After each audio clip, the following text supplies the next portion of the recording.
Hey guys, subscribe for daily content, and if you're shopping for gear, make sure you check out the description for the newest items at some of the very best online retailers. There's also links for some of the items that I personally recommend. Thanks! What's going on YouTube? Metal Complex here, and today I've got another interesting knife review / knife overview to share with you guys. This is the new WE Knives and Snacks 10 Tyro with the Superlock. I think we all have been waiting for a while for Snacks to release the next Superlock knife, and actually I think there's even more coming. But we're going to talk about this one today. I will link this knife down in the description. It should be available, so you can check out those links if you want to. It does help my channel when you use those links, but that's entirely up to you. Thanks so much to WE Knives for sending this in. Thanks to my patrons for supporting me. Let's go ahead and get a measurement of this knife. It's not a big knife. Not a big knife. Should they make a bigger one? I think so, but we're going to talk more about that here in just a second. Overall length is coming in at only 6.75 inches. Blade length is about 2.9. So be careful with that. Cutting edge, about 2.75, maybe 2.8 inches of cutting edge. How about some size comparisons? Any custom scales you find in this section can be found down in the description under Original Goat and Others. Up against the 80-10 and the 80-20.5. Actually, let's go ahead and do the Shark Cub, which it's much closer to. Let's put it up against the Spyderco PM2 and the Spyderco Para 3. Where are you at? Why is the Para 3 gone? There it is. I guess closer to the size of the Para 3. About the same amount of cutting edge as well. And then finally, let's put it up against the Benchmade Griptilian, or in this case, the Ritter Hogue and the Hogue Deca. How's the action on this knife? That's a big thing with these Superlock knives is not only is it easy to manipulate and very strong and reliable, but it's fun. And it is, right? This is easy to get at thanks to the jimping out here. The way that they've done that is actually really nice, and it's plenty comfortable. So you can whip this in and out if you want to. You can use this sort of thumb triangle thing to flick it out, or reverse flick it, which I gotta admit is not incredibly satisfying. You can see there, I can do it. It's not the best feeling, right? Wheeling it out, pretty easy. Honestly, this is the type of knife that I would probably pin, like, I want it to be down here. It's way up here, which is fine. I think most of the time I'd probably just use this to whip it out, right? But yeah, it does work, and it's fun, right? It's not quite as good as the feeling I get with like the Vision FG, which is the Civivi Vision Lock option. It's got a thumb stud. That feels really good. I kind of just want this knife to have a thumb stud. If this is where, you know, we need to deploy it, it would just slightly take away from this sort of triangle theme that they've got going on between the handle and the blade. But the action is very good. It's a WE knife, right? It runs on bearings. It's very smooth. Everything feels very deliberate and clicky. So it's good outside of the awkward placement of the thing that you're supposed to utilize to deploy the blade. Some people are going to hate that. Just want to make it clear. For me, it's kind of, you know, it's slightly irritating. Some people are really going to hate it. So it depends on, you know, who you are. Let's go ahead and do carry profile thickness up against the Spyderco Para 3. This isn't really all that thick. It's actually a little thinner than the Para 3. Length and height up against the PM2 and Para 3. It's very small. A lot of people said that this is too chunky. It looks too chunky for the size. I disagree. I think if they make it, you know, thinner, it might make it that much less comfortable. But it's not even as thick as something like the Para 3, which is not the same, but close to the same size. It just has substantial enough materials that it doesn't feel fragile. They could make it thinner and probably work, but I don't think that it's too thick. It's anything but a thick knife. It just looks thicker than it is, considering how small it is. But carrying this knife is a breeze. It's very compact. It's very lightweight. No problem at all. Let's go ahead and do a hardware check. I'm going to get out my tools as per usual. My tools are very inexpensive and very recommendable. You can find them right down in the section of my description that talks about the tools I use on this channel, as well as like lubricants and things like that. It's all in the pinned comment as well. We have a T8 for the body screw, and then for this one frame screw back here, it's also a T8 as well as the clip screw, which is cool. There's no other body screws right here. It's just sort of like a back end backspacer and frame screw, right? And I would imagine that this goes all the way through. In fact, it could be that this other screw, yeah, I think it's actually a Chicago screw as well. Yeah, there we go. So this is what you're looking at here. And if you want to switch it out, you pull this screw out and you put the pocket clip over here, and then you put this Chicago end over there, which is cool. That's a nice way to do that. It's plenty easy. I wonder if at a certain point this is going to try to free spin on me. Let's go ahead and just kind of crank it back in there and see. Nope, tolerances are tight enough that it just screws right in. This is incredibly simple to take apart and put back together. As long as you have the right tools for the job, you should be good to go. Let's weigh this real quick. What are we looking at for materials? We're looking at titanium, and we're looking at titanium for the spacer, titanium for the clip, and CPM 20 CV for the blade steel. Sometimes they like to trick us and use M390. No, this is 20 CV. I was looking at the box, sorry. It's the same steel anyway. 3.9 ounces, which is going to be heavier than some people want for this size of knife. The balance is actually right behind the pivot, which is really nice. If they make a version of this that is not utilizing titanium, it would come in a little less. I always, try to remind people that 3.9 ounces is not heavy. That's about middle of the road. So it's a smaller knife that instead of having a smaller knife weight, it's got a knife with a middle of the road weight. Either way, carrying this knife is an experience that is so similar to pretty much every other common pocket knife that I've ever carried. I just don't really notice it. It feels like a slightly more robust, compact knife. That's my experience. Your experience might be different. Let's go ahead and measure the blade stock thickness here real quick. There's my calipers here. I'm going to guess that's maybe 120 or so. I don't think it's going to want to stand up on its spine there. So the thickness here is 125 thousandths or so. Okay, meat and potatoes time. It's really cool that we finally got another premium Snex Tan Superlock knife. And if you're not familiar with this lock, is it a gimmick? Is it just fidget factor? It's not a gimmick. It's a very, very strong locking system. I would say one of the strongest. Not as strong as the Triad. I always have to hold off the Triad lock crowd, right? I've done a good job of not being aggressively attacked by the Triad lock cult, right? Because I always make sure to say I'm not as strong as the Triad lock, right? Yeah. It's probably not going to be as strong as something like that, or maybe like your Scorpion lock. I'm not sure if it's, I would venture to guess that all of the Demco locks are still technically stronger, but this is very, very strong and very, very reliable. What makes it better than something like the Triad lock, in my opinion, is that it's just way easier to manipulate. I mean, that's why Demco decided to create the Shark lock, because that system is just a lot easier to operate, and it's still ambidextrous, and it's just as strong as the Triad lock, right? So these systems, in my opinion, are superior. Even if something like the Superlock is slightly less strong, what you would typically use a pocket knife for will not demand anywhere near that much strength from your locking system. So this is still overkill, and I think it works really well. It's awesome. I'm really glad that we finally, like I said, we finally have something new from Snex Tan. This it makes me think of like the structure of a building, like with the beams and everything. That's kind of what it makes me think of. Or like the original arcade Donkey Kong, right? Those red beams. It's kind of what it makes me think of. You have these lines that are milled out and the edges of them are polished. It's kind of neat, right? They could have left this like super plain and sold it as yet another minimal design. I know some of you guys like the real plain minimal designs, but oh my God, we have a billion of them. We got so many knives that are just rectangle, triangle, gray. It's minimal. Minimalism, guys. Like, it's the way of the future. Great.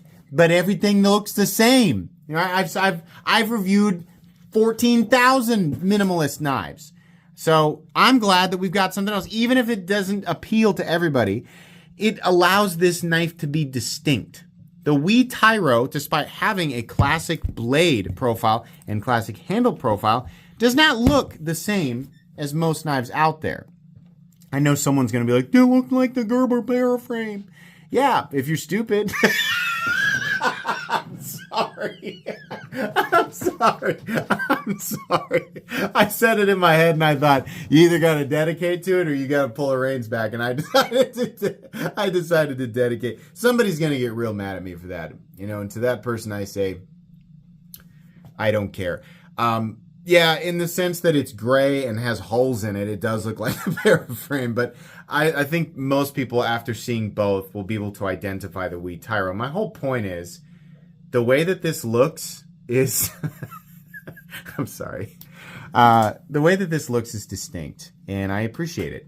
What do I really think of the holes? It's not really for me, right? I mean, if I'm being honest here. I appreciate that I'm able to visually identify it, and it gives it personality and character. I don't really like it. I would have preferred something else, right? But that's fine. That's a preference, right? I'm not going to give it a strike as a reviewer. It's just a preference. As far as how it affects me during use, not really at all. You might be able to make an argument that there's the ability to gain traction off of those areas. I don't know. Not really, right? But that's my opinion there. They do have a few different versions of these aesthetically. I think they have like anodized versions, so you can go that route. But yeah, it does reduce the weight a little bit, so that's nice. It definitely would have been heavier otherwise. Got a little backspacer here with a lanyard hole. The lockup is absolutely solid. It's a nice, I think it's just like their typical stone washed or just like media blasted.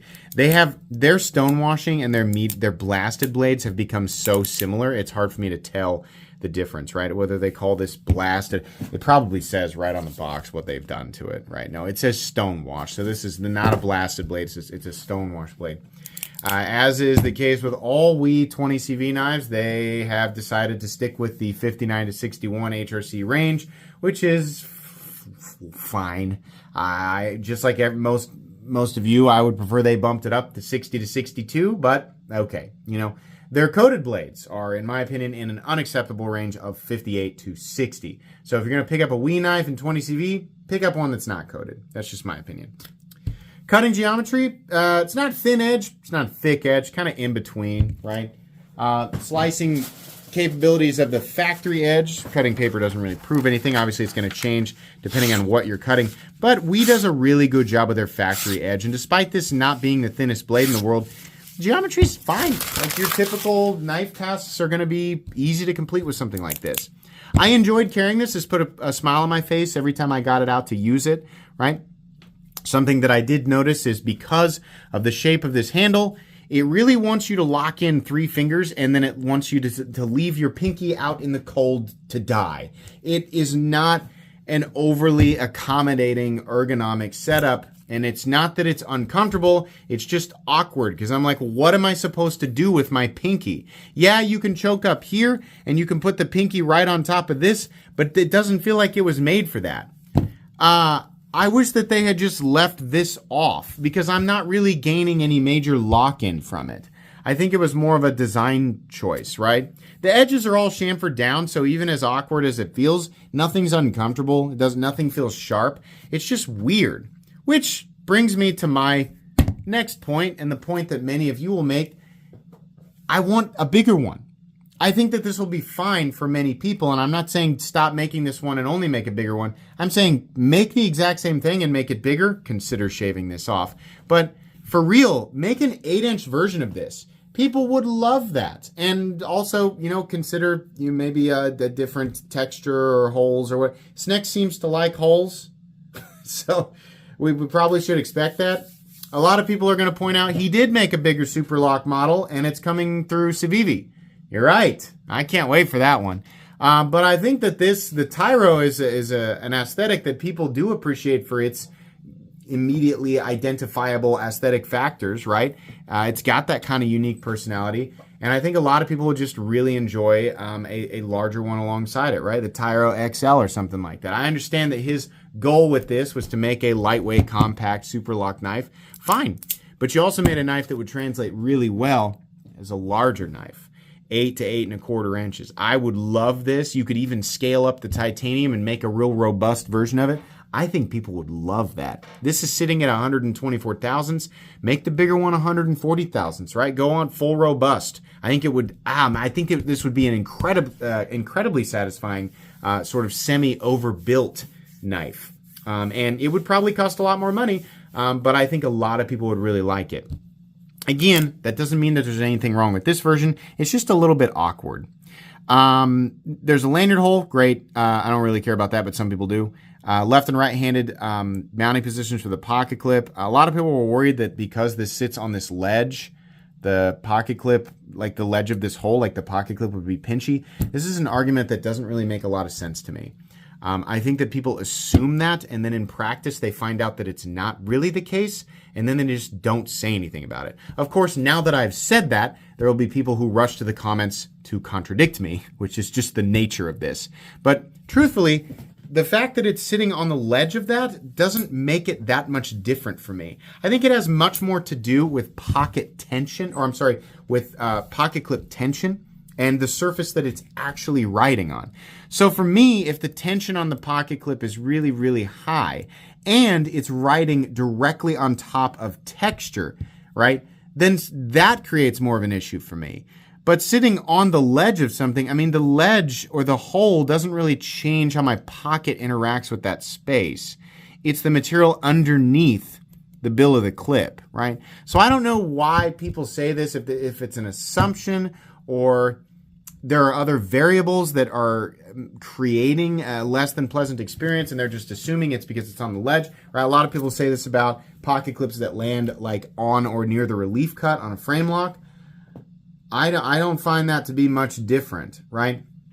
Plenty of pocket clips that don't land on the edge of holes or on the edge of the relief cut. Plenty of times the pocket clip itself has been a bad shape. The tension's been too high. It's been on texturing, and I'm still in a situation where I have to use two hands to get the thing in and out of my pocket because I'm having to hold the seam of the pocket, right? So I'm not sure the ledge is the thing that's causing the issue, but in this case, the tension of the lock bar is pretty high. I know you guys can't see me, but I'll just be honest with you. This is a knife that I actually do have, despite what I just said here, this is a knife that I have to use two hands, and it's just because that lock bar tension seems to be really, really high, right? But you can make of that what you will.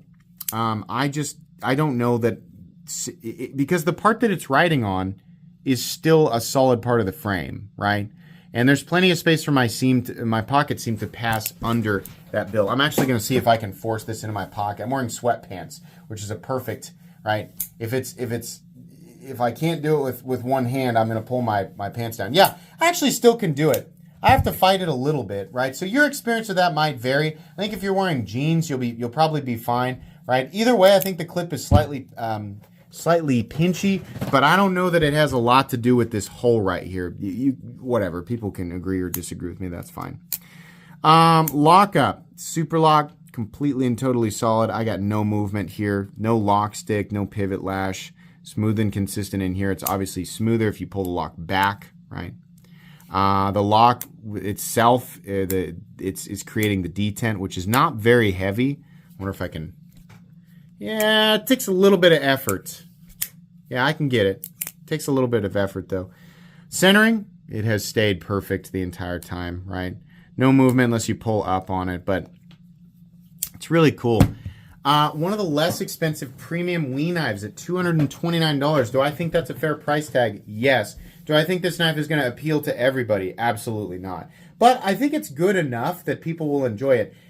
This knife just leaves me wanting more. And it's hard because we hold people like Snex Tan to a much higher standard because he has created so many amazing things that we love, right? So this is really cool.